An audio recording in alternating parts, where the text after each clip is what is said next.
Students, I am Snehali Topiwala, your SS teacher. Today we will see about the chapter 8, that is Glory of Bharatvarsha. Now Bharatvarsha means what? Bharat means India, right? So the glory of our Indian we will see in this chapter. How we have done the victory we will see in this chapter number 8. So let's start with the chapter. Chapter number 8, Glory of Bharatvarsha. We have learned about history of ancient India from Stone Age to 8th century. We have gathered information about the rulers and heritage of various ages. India is a huge nation like subcontinent. Since ancient times, people of various tribes and subtribes have came to India as they were attracted towards our prosperity. Now we have learned about ancient India. We have learned about Stone Age. We have learned about 8th century. Everything we have learned in this history. Now, we have gathered all the heritage information also of various ages, rulers. India is a huge nation like subcontinent. We all know that. Since ancient time only, people of various tribes and subtribes they have came towards India. They were attracted towards the prosperity of India. Due to this, the diversity of Indian culture creates a confluence of diversity. As we have seen that India is a diverse country. So, because of this only, because of this culture, because of the prosperity of India, it has created this title that Unity in Diversity.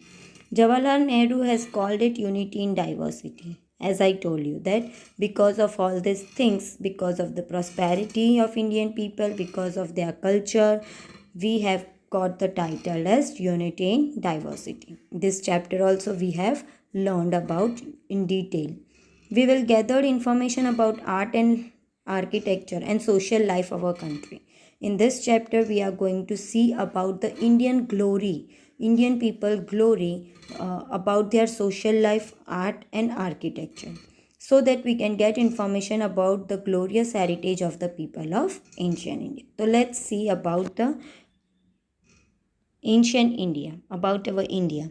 So first is agriculture. As we all know that India is a diverse country and agriculture is the main purpose. Because of that, many people are living their livelihood.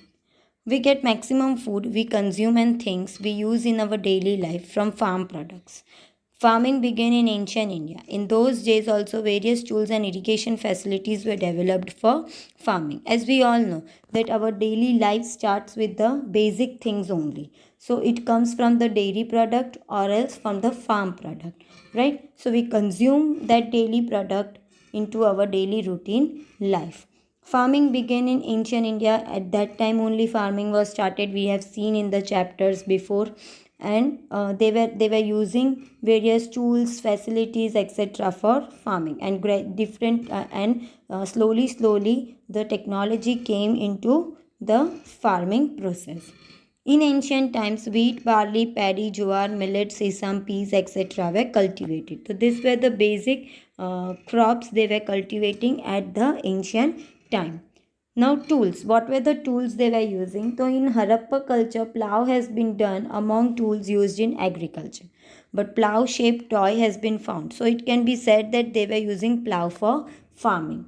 So now in Harappan culture, Harappan chapter, we have seen in that we have found that they were using various tools for agriculture. So what were they were tools? तो एक play toy का plough मिला था, and from that we can say that they were using plow for farming. Plow was used as a tool. Use of iron tools has been increased in the field of agriculture. It includes axes for clearing forest and front portion of plow used for plowing soil. In addition, they were familiar with sickle, axe, etc. also. So now, as I told that as it was getting developed, so various tools came into existence, and the increase of tools also increased for the better agriculture thing. Various facilities came, and so they were using now with not only plow but also they were using sickle, axe, etc. for their farming. Now irrigation. About irrigation, so without rich villages it was difficult for kings and their kingdom to survive. Just as new tools and seedlings were important step for development of agriculture, irrigation also proved to be very useful.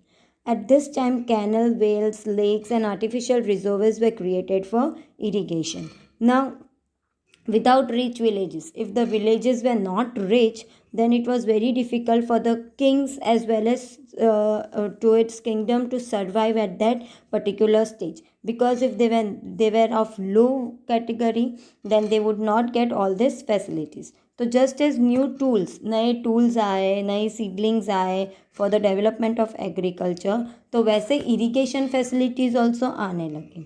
They it was very helpful for the people to do the farming. So at that time only, in ancient time, they started creating canals, wells, lakes, and artificial reserves for the irrigation process. So this was about the ancient India agriculture, how they used to do their agriculture portion. Now we'll see about the ancient India rural life. How was their rural life over there? Life in the village of north and south was as follows. The head of the village was called Gram Bojak in the North India. Usually people from the same family remained on the post for the generation. This post was hereditary. Now village life in North and South India was as follows. How was the village life of that people? तो head of the village was called gram bhojak in North India में वो बोलते थे. और what was happening that the same family member use to continue with the post. Generation से generation they were using this post, same family member, तो ये hereditary हो गई. Gram bhojak use to be the biggest land owner in the village. ना who was gram bhojak? तो ग्राम भोजक एक land owner होता था, बिगेस्ट लैंड ओनर जो विलेज में होता था, he was considered to be the gram bhojak. This landowner used to keep people on rent to do farming. King also gave him responsibility of collecting revenue. He looked after law and order situation also.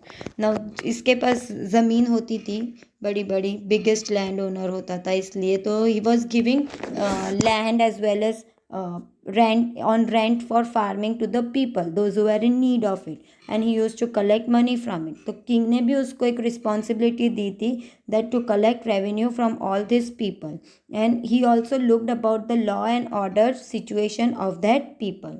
There were three types of people living in southern India, that is big landlords, small farmer, and landless laborers. So there were three people. This was about North India. Now we will see about South India. तो South Indian में there were three types of people living. They were big landlords थे, ज़मींदार, small farmers थे, as well as जिनके पास कुछ भी नहीं थी, ज़मीन नहीं थी, कुछ नहीं, वो सिर्फ laborers थे, workers थे, servants थे. Okay. Now life in town. So how was the life in town? Most of the cities were capital of the Mahajanpads about 2500 years ago. These cities were protected by fortification. Spherical wells have been found from many cities which were known as wells. These wells were used for toilets, drains, or dustbin. Now the life of town people, how was it? So we have seen about the capitals of Mahajanpad in chapter. Okay, before we have seen there were 16 Mahajanpads. So about 2500 years ago, these capitals were created.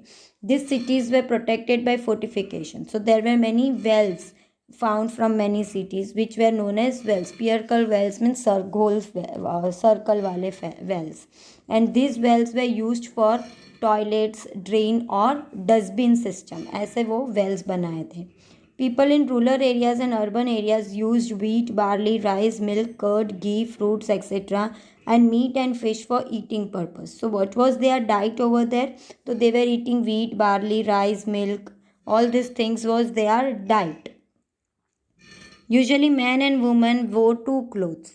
The cloth worn on the lower part of the body was called nivi, and the cloth worn on the upper part of the body was called vas. Sometimes they wrapped a cloth like dupatta around the upper part, which was called adivas. So now they are clothing. How was the clothing? So they wore two clothes on their body, that is on the lower part means नीचे की तरफ, they called it as nivi, and the cloth worn on the upper part of the body was called vas.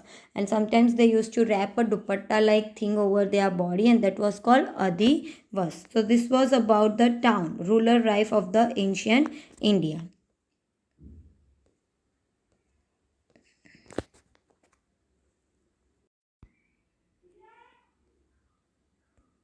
Now we'll see about the ancient Indian art. How was their how they loved art in that time also. Indian peoples how they were loving the art.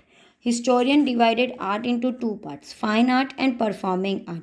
Fine art included drawing, painting, literature, architecture, music, clay art, etc. While performing arts included dance and drama. We will look into this matter in detail. So there were two types of art they have divided, that is fine art. Fine art means what? Drawing, painting, literature work, architecture, music. Clay work means making things from the pottery or like that. And performing art means dance and drama. So, what was that? We will see in detail. Religious literature. The Vedas are included in the oldest literature of India. There are four Vedas, that is Rig Veda, Yajur Veda, Samved, and Atharva Veda. We have seen these four types of Veda. We know about it. The Brahmin texts and Aryankas were created to explain the Vedas, in which Shatpat Brahmin, Gopat Brahmin, and Brihadranayak may be considered as most important. So there were two Brahmin texts which were created to explain all these things. All these Vedas were in two languages, that is Brahmin and Aryankas. So they explained Vedas in which it was mentioned like Shapat Brahmin, Gopnath Brahmin, Brihadnak Brahmin, and these were considered to be the most important. Apart from this, Ramayana and Mahabharata epics are a triangular confluence of ancient India, society, culture, and religion. Mahabharata, written by Ved Vyas, was initially known as Jai Sanhita, which kept on increasing up to 1 lakh shlokas, and Mahabharata was created. Similarly, Ramayana, written by Valmiki, depicts social life and moral standard along with Sri Rama's story. So, Mahabharata and Ramayana epics were also written at that time, which created confluence on ancient India, very great effect on ancient India, that was for society, culture, and religious. So, Mahabharata was written by Ved Vyas and was known as Jai Sanhit, and which kept on increasing up to it's उसमें 1 lakh shlokas है, and in this way Mahabharata was created. And similarly, Ramayana was written by Valmiki, which depicted about the social life and moral standard of Ram Bhagwan. Okay, it was the story of Ram Bhagwan.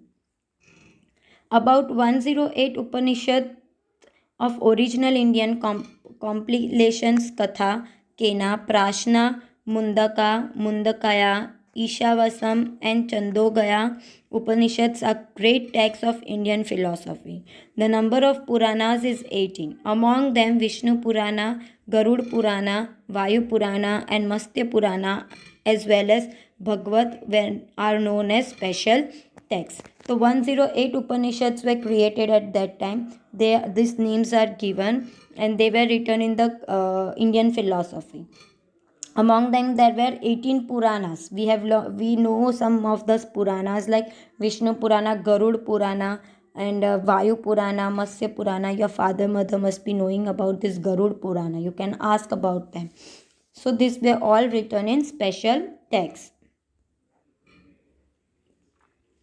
We find information about life and religion in Buddha and Jain texts also.